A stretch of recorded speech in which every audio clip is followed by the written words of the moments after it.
अस्सलाम वालेकुम जी my darling viewers, कैसे हैं आप सब लोग। जनाब, आप सबको नया साल बहुत बहुत मुबारक हो।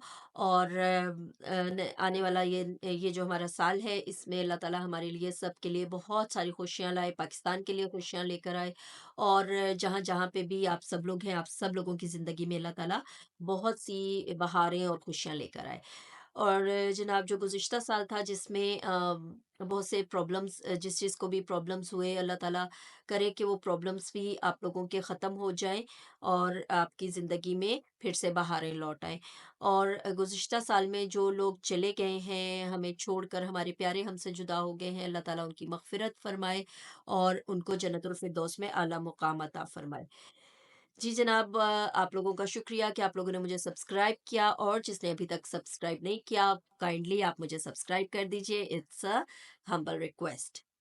जी जनाब, आते हैं आज के टॉपिक की तरफ कि आज है सिंगल पेरेंट्स के जो चैलेंजेस हमें होते हैं। अब सिंगल पेरेंट्स कौन से होते हैं, मैंने आपको हमेशा बताया कि सिंगल पेरेंट्स जो या तो विडोज हो जाती हैं, या उनकी वाइफ्स चली जाती हैं, या फिर ऐसा होता है कि उनके हस्बैंड्स जो होते हैं वो मुल्क से बाहर होते हैं और दूर होते हैं, या कहीं और किसी और जगह पे उनकी जॉब होती है, तो इस वजह से उन औरतों को भी अकेले ही अपने बच्चों को देखना होता है, और जो डाइवोर्सी होती हैं उन्हें भी।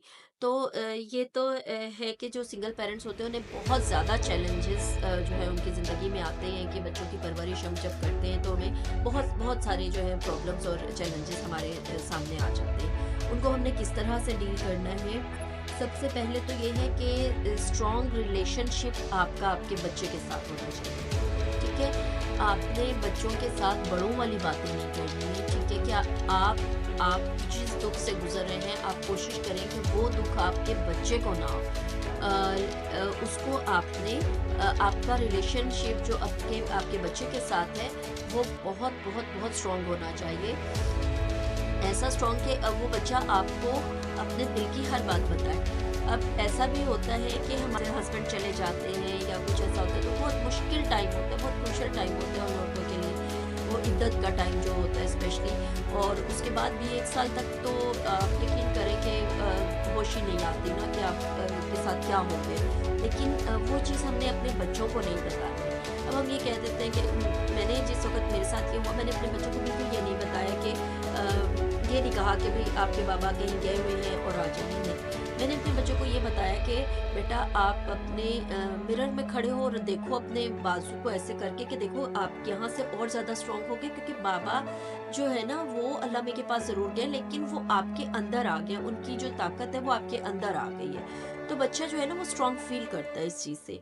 बाकी एक ये सबसे पहला है कि आपने अपना रिलेशनशिप अपने बच्चे के साथ वो स्ट्रॉन्ग बनाना है। ठीक है? सेकंड आता है कि वो औरतें जो डाइवोर्सी हैं और वो बहुत ज़्यादा ब्लेम करती रहती हैं, जब किसी के साथ बात कर रही हैं और देखती हैं कि अराउंड उनके बच्चे भी हैं, तो वो यही बात कर रही होती है, समटाइम्स ब्लेम कर रही होती है कि यार हमें इस तरह नहीं करना चाहिए था, हमें इस तरह नहीं करना चाहिए था, हम इस तरह कर लेते, या फिर उनके फादर के बारे में इस तरह कोई बात कर रही होती है। तो प्लीज़ इस चीज़ को जो है ना थोड़ा सा अवॉइड करें, क्योंकि बच्चे के ज़हन पे बड़ा ही बुरा असर पड़ता है इसका, और वो आपको भी फिर ब्लेम करेगा, आपको वो अच्छा नहीं समझेगा, या फिर वो दूसरे पर्सन को भी अच्छा नहीं समझेगा। थर्ड ये है कि जी आपने तारीफ़ करनी है, प्रेज़ करें उसकी। बच्चा बड़ा डिमांड करता है इस चीज़ को, और उसे अच्छा भी लगता है। प्रेज़ तो शायद मेरा ख़्याल है दुनिया में हर एक को अच्छी ही लगती है, किसी को भी बुरी नहीं लगती। लेकिन बच्चे क्योंकि वो इतने उस से गुज़र रहे होते हैं, उस माहौल से गुज़र रहे होते हैं, और उस दौर से गुज़र रहे होते हैं जिसमें उनके लिए बहुत मुश्किल होता है बाप के बगैर रहना या माँ के बगैर रहना, या किसी भी तरह से वो सिंगल पेरेंट्स के साथ होते हैं, तो उनके लिए मुश्किल होता है इस तरह से।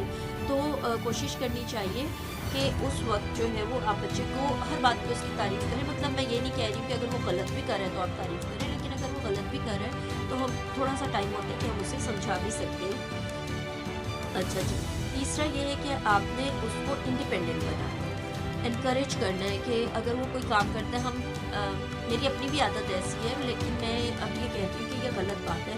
हमें ये चाहिए कि हम बच्चे को जो है वो जैसे अब किचन का काम है कोई, और अगर बच्चा 10 इयर्स प्लस हो गया है, तो वो आप उसको किचन का काम कह सकते हैं कि बेटे अपनी प्लेट्स उठा लें, डाइनिंग से उठा लें, डाइनिंग से उठा के आप किचन में रख दो, और अगर धो भी दो तो अच्छी बात है, क्योंकि आप अकेले ना, आपने जॉब भी करनी है, आपने बाहर भी जाना है, आपने बाहर के काम भी देखने हैं, और आपने साथ साथ घर के जो भी होते हैं घर के काम, वो भी आपने देखने होते हैं। तो कोशिश करें कि अपने बच्चों को इंडिपेंडेंट करें और उनको एनकरेज करें कि बच्चे उठते हैं तो भाई बेटा अपना बिस्तर ठीक कर लें, आप इतना सा काम कर लें, मतलब आपको हेल्प आउट करें बच्चे। तो कोशिश ऐसी करनी चाहिए और उनको एनकरेज करना चाहिए। ठीक है जी, पहला मैंने आपको बता दिया है कि जी स्ट्रॉन्ग रिलेशनशिप होना चाहिए आपका। दूसरा मैंने आपको बता दिया है कि उनकी तारीफ़ करें, पॉजिटिव बिहेवियर उनमें लेकर आएँ आप। और पॉजिटिव बिहेवियर कैसे आएगा कि आप किसी को ब्लेम नहीं करेंगे। आप खुद ही ब्लेम नहीं जब करेंगे ना अपने आप को ना किसी और को, तो बच्चों में वो पॉजिटिव बिहेवियर आ जाएगा। और थर्ड मैंने आपको बताया कि एनकरेज करें आप, जो वो इंडिपेंडेंट होना चाहते हैं तो आप उन्हें इंडिपेंडेंट करें थोड़ा-सा, और उनको उस बात पे खुशी से आप उनको कोई इंसेंटिव्स भी दे सकते हैं इस बात पे, ताकि बच्चों के लिए ये चीज़ अच्छी हो जाए। नेक्स्ट ये है जो बजट सेंसिबिलिटी है, कि जो बजट सेंसिबल होना भी ज़रूरी है, क्योंकि हर चीज़ आप उनको नहीं दे सकते। एज़ सिंगल पेरेंट बहुत ज़्यादा ये चैलेंज तो हमारे लिए सामने खड़ा होता है ना कि इतनी महंगाई के दौर में हम बच्चों को कैसे और किस तरीके से हम इस चीज़ को मोटिवेट करें कि वो बच्चे हमें तंग ना करें ना।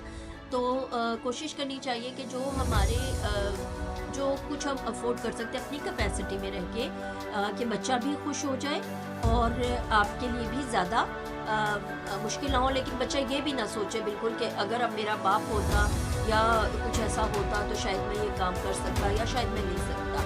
नहीं, आप उसके लिए सब कर सकते हैं, ठीक है? तो आपने ये भी उसको साथ-साथ बताना भी है। मैं भी अपने बच्चों को बताती हूँ। मेरी कोशिश ये होती है कि मैं अपने अकाउंट में जो भी पैसे हैं वो भी मेरे बच्चों को पता हो, कि ये जो मंथली इनकम होती है वो भी मेरे बच्चों को पता हो कि ये आ रही है और हमने यहाँ से इस तरह से इसमें खर्च करना है। पहले तो ज़ाहिर है कि वो बहुत ज़्यादा छोटे थे, तो ज़ाहिर है मैं उनसे ये डिस्कस नहीं करती थी। लेकिन अब जैसे-जैसे वो बड़े हो रहे हैं तो मेरी कोशिश होती है कि उन्हें मैं ये हर चीज़ बताऊँ। ठीक है जी।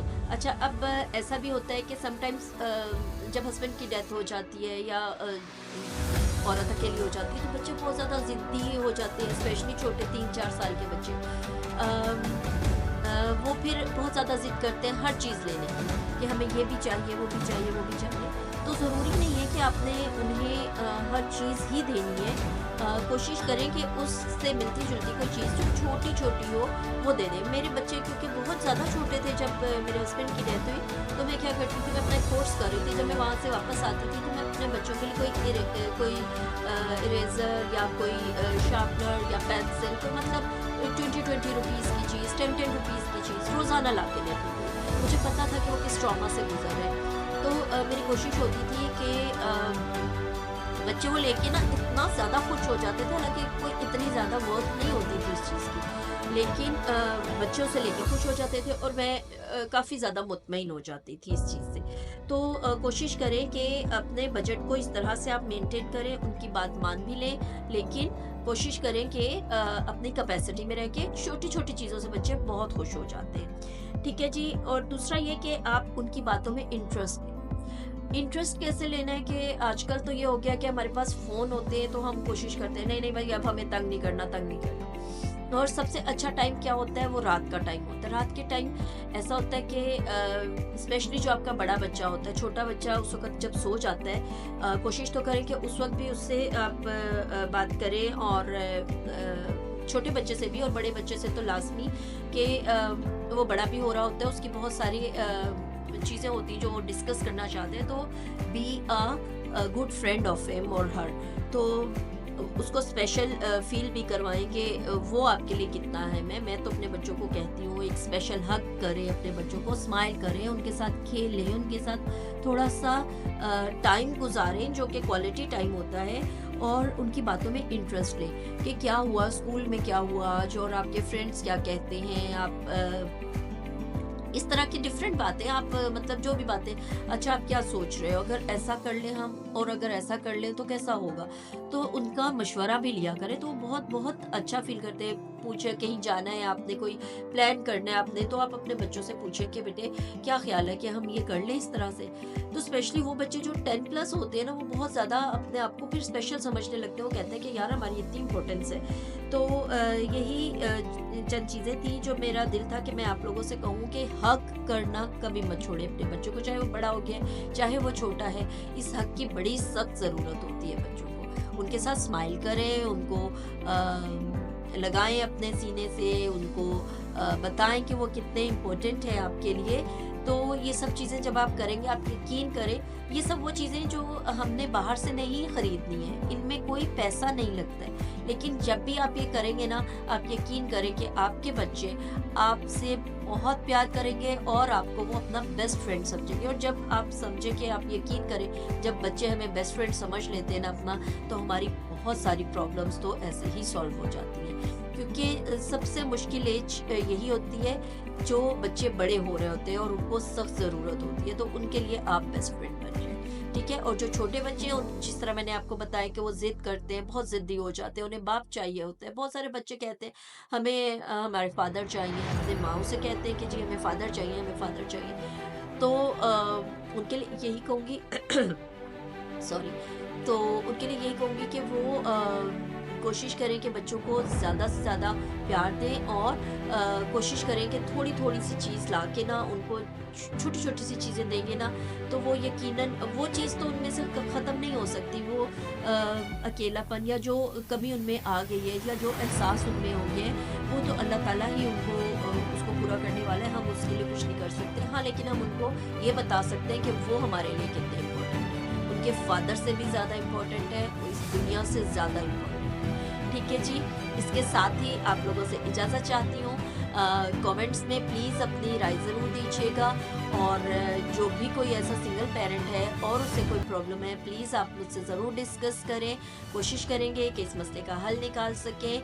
Anyways, thank you so much for being with me कि आप लोग मुझे इतना ज़्यादा बर्दाश्त कर लेते हैं। 12 मिनट हो गए और आप लोग कहेंगे कि इतना ज़्यादा ये शायद मैं आप लोगों को, लेकिन ये सब सिर्फ टिप्स हैं। दिस इज़ नॉट स्पीच कि मैं कोई स्पीच दे रही हूँ। मैं सिर्फ वो करती हूँ जो कुछ मैं खुद कर रही हूँ। जो मैं करती हूँ वही आपको बताती हूँ, ताकि आप भी इससे मुझे क्योंकि इससे फ़ायदा हुआ है, तो मैं चाहती हूँ कि ये फ़ायदा आपको भी हो। तो इसके साथ ही अपना बहुत ख़्याल रखिएगा। ढेरों दुआएं हैं आपके लिए नए साल में कि आप लोगों के लिए बहुत अच्छा साल गुजरे और मेरे लिए भी बहुत दुआएं कीजिएगा। और प्लीज़ मेरी इन बातों को फैलाइए ताकि ये रोशनी दूर दूर तक फैल सके। And thank you so much for watching. And आखिर में हमेशा की तरह जुड़े रहिए रोशनी के सफ़र में रोशन के साथ। Thank you.